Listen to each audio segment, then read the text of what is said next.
বাংলাদেশকে উপহার হিসেবে কোভিড-19 ভ্যাকসিন দেওয়ার আগ্রহের কথা জানিয়েছে চীন।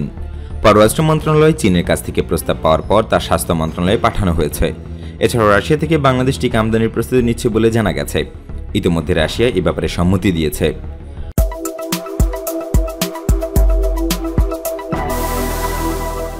উপহার হিসেবে চীন 2 লাখ ডোজ ভ্যাকসিন দেবে বলে ফেব্রুয়ারিতে অনুষ্ঠেয় পররাষ্ট্র মন্ত্রণালয় সংক্রান্ত সংসদীয় স্থায়ী কমিটির বৈঠকের কার্য বিবরণী থেকে জানা যায়।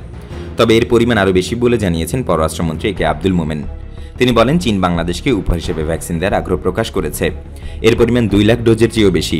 আমরা তাদের প্রস্তাব স্বাস্থ্য মন্ত্রণালয়ে পাঠিয়েছি। বিভিন্ন দেশে উদ্ভাবিত কোভিড ভ্যাকসিন যেন বাংলাদেশ উৎপাদন করে সে বিষয়ে দেশগুলোর সঙ্গে আলোচনা অব্যাহত রয়েছে বলে জানান পররাষ্ট্রমন্ত্রী। চীন তাদের উদ্ভাবিত সিনোভ্যাকের টিকা বাংলাদেশে ট্রায়াল দেওয়ার প্রস্তাব করেছিল। বাংলাদেশে ট্রায়াল হলে 10 লাখ ডোজ টিকা বিনামূল্যে দেওয়ার প্রস্তাবও করেছিল দেশটি।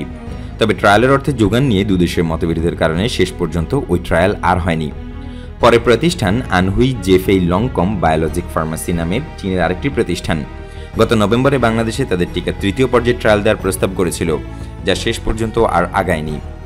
পাকিস্তান, মালয়েশিয়া, ইন্দোনেশিয়া, ফিলিপাইন, তুরস্ক, জর্ডান, আলজেরিয়া ও ইউক্রেন সহ বিভিন্ন দেশ চীনা সরকারি প্রতিষ্ঠান সিনোভ্যাকের কোভিড ভ্যাকসিন ব্যবহার করছে। ভারত বাংলাদেশকে অক্সফোর্ড অ্যাস্ট্রাজেনেকা উৎপাদিত ও সেরাম ইনস্টিটিউট উৎপাদিত 20 লাখ ডোজ ভ্যাকসিন উপহার দিয়েছে। ভ্যাকসিমকো ফার্মাসিউটিক্যালসের মাধ্যমে ভারত থেকে 3 কোটি ডোজ টিকা আমদানি করেছে বাংলাদেশ।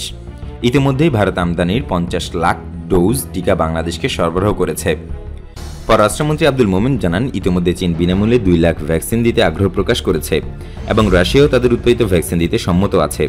তবে ভ্যাকসিন আমদানির ক্ষেত্রে বাংলাদেশে তার সংরক্ষণ ও পরিবহন ব্যবস্থা বিবেচনা করে সিদ্ধান্ত গ্রহণ করা হচ্ছে। পররাষ্ট্র মন্ত্রণালয়ের সিনিয়র সচিব মাসুদ বিন মোমেন জানান, রাশিয়ার উৎপাদিত টিকা আমদানির বিষয়টি প্রক্রিয়াধীন।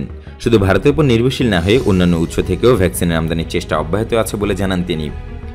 যুক্তরাষ্ট্রের জনসন অ্যান্ড জনসন উদ্ভাবিত টিকা 1 ডোজ ব্যবহার করলেই ভালো ফল পাওয়া যায়। বিভিন্ন দেশের এর প্রতি বাড়তি আগ্রহ দেখা গেছে। জনসনের ভ্যাকসিন আমদানির ব্যাপারে আলোচনা চলছে বলে গত সপ্তাহে সাংবাদিকদের জানিয়েছেন স্বাস্থ্য সচিব আব্দুল মান্নান।